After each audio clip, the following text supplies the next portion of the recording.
भारतीय घटनेचे शिल्पकार परमपूज्य डॉक्टर बाबासाहेब आंबेडकर, क्रांतिज्योती सावित्रीबाई फुले, महाराष्ट्र नवनिर्माण सेनेचे अध्यक्ष आदरणीय राजसाहेब ठाकरे यांना मानाचा मुजरा, सन्माननीय व्यासपीठ आणि आजच्या या ऐतिहासिक सभेसाठी उपस्थित बांधवांनो आणि भगिनींनो, सर्वप्रथम मी आपणा सर्वांना हिंदू नववर्षाच्या गुढीपाडव्याच्या मनापासून मनपूर्वक शुभेच्छा देतो।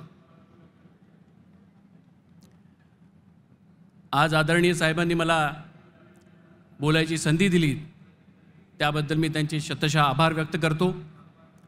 एक आठवण, माझ्या भाषणाला सुरुवात करायच्या आधी एक आठवण फक्त तुम्हाला सांगतो।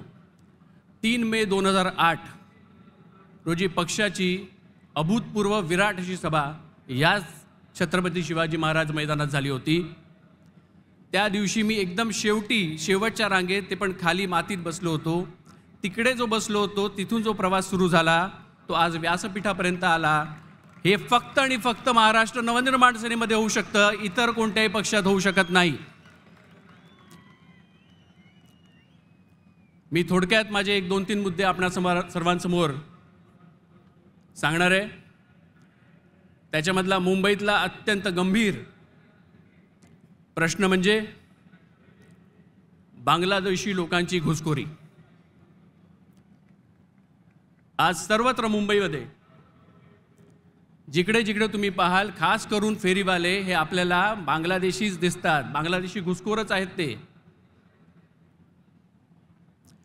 आपण नारळ पाणी घ्यायचो तेव्हा एक केरळी माणूस असायचा, मल्याळी माणूस असायचा, तो नारळ पाणी विकायचा। आज ती परिस्थिती नाही। आज त्या केरळी माणसाला रिप्लेस केलं आहे त्या बांगलादेशी घुसखोराने। जर आपण इतर ठिकाणी जरी मुंबईत फिरलात तर तुम्हाला ते सर्रास जाणवेल। ज्या आपण साईट्स असतील जिकडे बांधकाम होत आहेत किंवा आता रस्त्याची कामं सुरू आहेत, सर्रास तिकडे बांगलादेशी मुसलमान कामगार आपल्याला दिसतात। आज त्यांची जर आधार कार्ड बघितली तर ती आधार कार्ड 3 राज्यांमधून आहेत, खास करून एक पश्चिम बंगाल, दुसरं झारखंड आणि बिहार। या 3 राज्यामधून ते येतात असं ते सांगतात। त्यांच्याकडे ती आधार कार्ड आहेत। पोलिसांना हे शोधूही शकत नाहीत की हे कुठून आलेत म्हणून।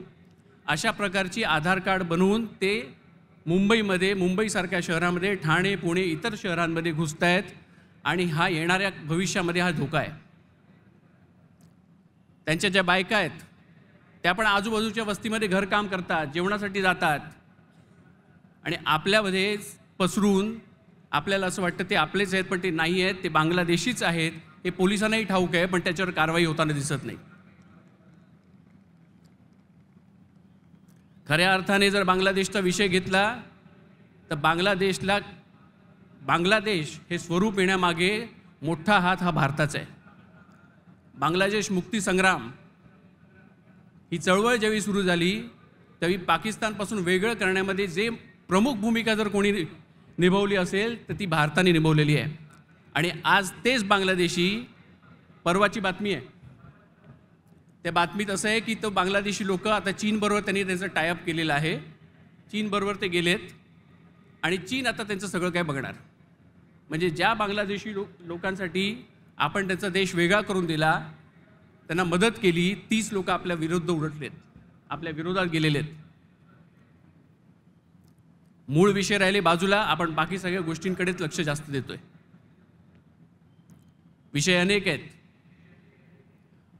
परंतु खास करून मी तुमचं लक्ष वेधू इच्छितो तो म्हणजे मध्ये तुम्हाला लक्षात असेल G20 त्या नावाखाली मुंबईभर सगळीकडे दिवे लावण्यात आले। प्रत्येक लॅम्पवर दिवा, जो पोल दिसेल, जो खांब दिसेल तिकडे दिवा, गल्ली गल्लीत दिवे लावण्यात आले। आज त्या दिव्यांचं काय झालं? आज सर्वत्र जर तुम्ही बघितलं, आता परत घरी जातानाही बघा की ते दिवे बंद आहेत। करोडो रुपये त्या दिव्यांवर खर्च केले, कंत्राट गेली, त्याचं मेंटेनन्सही कोणी बघितले नाही आणि ते दिवे सर्रास बंद आहेत। कोणाचंही लक्ष नाही आहे तिकडे। हा पैसा तुमचा आहे, हा पैसा मुंबईकरांचा आहे. हा पैसा सर्रास वाया घालवण्याचं काम या प्रशासनाने केलेलं आहे, महानगरपालिकेने केलेलं आहे. एका बाजूला चीनला विरोध करायचा आणि ते चीनी दिवे चालतात. अशा पद्धतीने सर्वत्र जी बजबज आहे, ज्या पद्धतीचा भ्रष्टाचार सुरू आहे, त्या विरोधात महाराष्ट्र नवनिर्माण सेना नक्कीच आहे. जो पैसा त्या दिव्यांवर खर्च केला, तो जर पैसा आज जर आमच्या महानगरपालिकेच्या शाळांवर केला असता, जर तोच पैसा आरोग्य व्यवस्थेवर केला असता, तर किती उपयोग मुंबईकरांना झाला असता, हा फक्त विचार करा. आज जे पण रुग्णालय आहेत, खास करून रुग्णालयांबद्दल मी बोलतो, त्या रुग्णालयात डॉक्टर्स नाहीत, पुरेसा स्टाफ नाही, नर्सिंग स्टाफ नाही. एका बाजूला आपण म्हणायचं की मुंबई महानगरपालिका ही देशातली सर्वात श्रीमंत महानगरपालिका आहे, 70, 75, 77 हजार करोडचं बजेट घेऊन चालणारी महानगरपालिका आहे. आणि त्या महानगरपालिकेमध्ये डॉक्टर्स नाहीत, रुग्ण सेवा देऊ नाही शकत. आज एखादा रुग्ण जर गेला, तो परत येईल की नाही त्याची शाश्वती नाही. असं म्हणतात की महाराष्ट्राचे जे पहिले मुख्यमंत्री होते यशवंतरावजी चव्हाण, तर चव्हाण साहेबांवर काही शस्त्रक्रिया करण्यात आली होती. तर ती शस्त्रक्रिया त्यांनी जे रुग्णालयात केली होती, जे शासनाचं रुग्णालय आहे, सरकारचं रुग्णालय आहे, ती विश्वासार्हता आज आपण गमावून बसलेलो आहोत. अनेक विषय आहेत, रस्ते असेल, पर्यावरण असेल, बरेच विषय आहेत. पण मी एक छोटीशी गोष्ट तुम्हाला सांगणार आहे आणि त्याच्यानंतर मी माझं भाषण आवर्त घेतोय. फिरोजशाह मेहता हे ब्रिटिश राजवटीत मुंबईचे महापौर होते. फिरोजशाह मेहता हे मूळतः पारशी, विद्वान माणूस, हुशार माणूस, स्वतः वकील म्हणून कायद्याची जाण व्यवस्थित होती त्यांना. आणि त्यांची सतत भांडणी ब्रिटिश सरकारबरोबर होत राहायची, ब्रिटिश अधिकाऱ्यांबरोबर होत राहायची. कोणत्या तरी पॉलिसीच्या मॅटरवर असेल किंवा अजून कोणत्या गोष्टीवर असेल, पण सतत त्यांना काही ना काहीतरी ब्रिटिशांवर विरोध करण्याचं जर खऱ्या अर्थाने काम केलं असेल तर ते फिरोजशाह मेहतांनी केलंय. तर एकदा काय झालं, त्यावेळीचा जो तत्कालीन गव्हर्नर होता, त्यांनी काहीतरी एक समारंभ ठेवला त्याच्या घराकडे, शासकीय समारंभ, म्हणजे सरकारचा समारंभ. आणि त्या समारंभामध्ये त्यांनी सर्व प्रतिष्ठित लोकांना, मुंबईतले जे प्रतिष्ठित लोक होते त्या सर्वांना त्यांनी बोलवलं, पण फिरोजशाह मेहतांना त्यांनी बोलवलं नाही. ही गोष्ट ज्यावेळी फिरोजशाह मेहतांना कळली, आता याच्यामध्ये एक लक्षात घ्या की फिरोजशाह मेहता हे व्यक्ती म्हणून बघू नका, फिरोजशाह मेहता हे महापौर होते. जर ते महापौर होते तर त्यांना तिकडे त्यांनी इन्व्हिटेशन, त्यांचं आमंत्रण, निमंत्रण त्यांना गेलंच पाहिजे होतं, ते त्यांना गेलं नाही.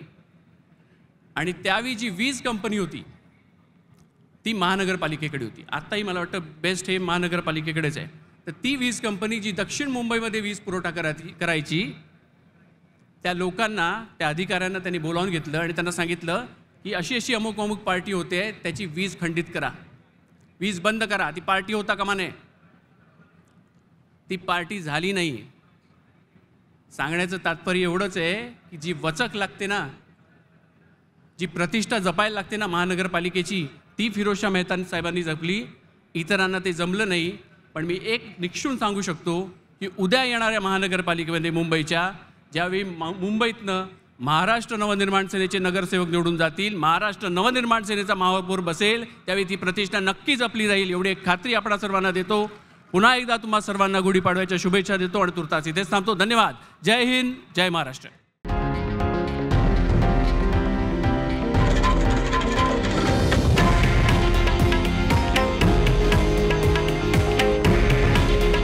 हे आहे देशातील नंबर 1 न्यूज नेटवर्क आणि आपण पाहत आहात TV9 मराठी.